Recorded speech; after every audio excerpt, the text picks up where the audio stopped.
Well, our next comic spent 4 years in the Army, deploying to Iraq between 2003 and 2005. Please welcome to the stage, Richard Hayden!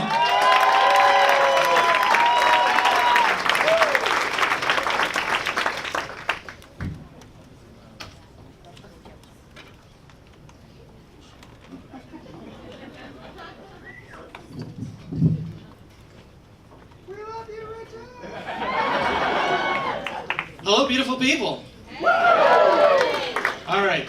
So before we get started tonight, I need to disclose some things. I know it's a little early. We just met, but I have a traumatic brain injury, also known as TBI. I guess I got bonked in the head one too many times there in the Army.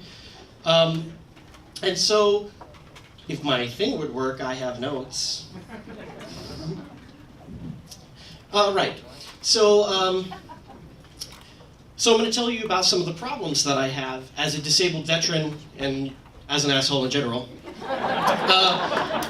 One of the problems I have with my traumatic brain injury is that I have trouble with my memory, keeping track of things, remembering the sequence of events, and with my memory. So the Army decided to give me some tests to figure out if I was crazy, stupid, or a potato. And so the first test they gave me was this personality test called the Myers-Briggs test. It's pretty good. It's a little limited. I liked it though. So they try to see how you express yourself, and so they have these categories for that. And so there's introvert and extrovert. But me, I'm really more of a pervert. So we're talking about some of the problems I have, right?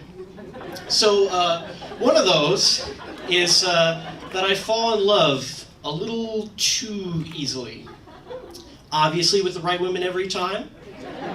That's why I'm still single. Ladies. I find it kind of funny that your parents don't talk to you about love. You know, they talk to you about sex, drugs, and the devil's rock and roll music.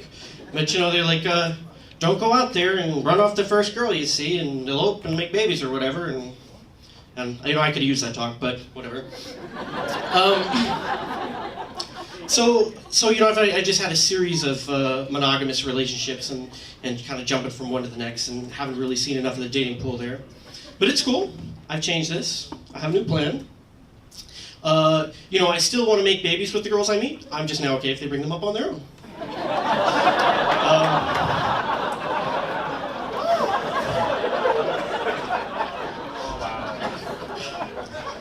Anyhow, let me tell you what I'm looking for. I want a woman who's confident, she dresses alluring, she's bold, all of my friends would like her, she'd be hardworking, and she'd aim to please, you know? So, you know, like a woman like my mother, you know? That would be strippers.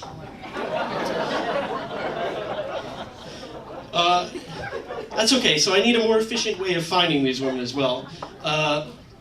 You know, before I fall in love with each one of them. So I started using basic questions like, are you organized? How many tattoos do you have?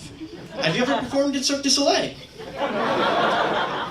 But that alone wasn't getting it done, so I figured the Army used tests on me, I'd use tests on them and ask them to, you know, do whatever. And so I said, you know, we'll start with the IQ test, and then we'll do that Myers-Briggs test. And so I moved on, and now it's a pulmonary test for lung capacity is the last one.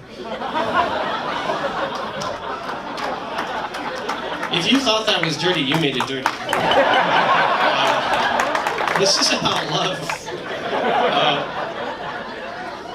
Then I moved past all that. I got onto these things called love languages. I know some of you have heard of these. There are 5 of these damn things, and that's rough because I can barely speak English as is. And I don't have that much in the budget for Rosetta Stone. So I'll give you the basic premise. So, well, they're on sort of how you express and perceive love. And some of them are things like, you know, being attentive, identifying mutual goals, and memory issues. I also wanted to find out what women find appealing about me, right? So I can leverage my allure, if you will.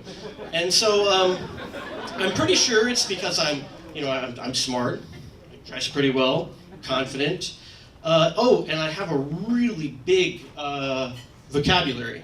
Yeah. So anyway, so it's been going pretty well. I currently have more women than I can keep track of. Given my current brain injury, that would be anything more than 0. Thank you.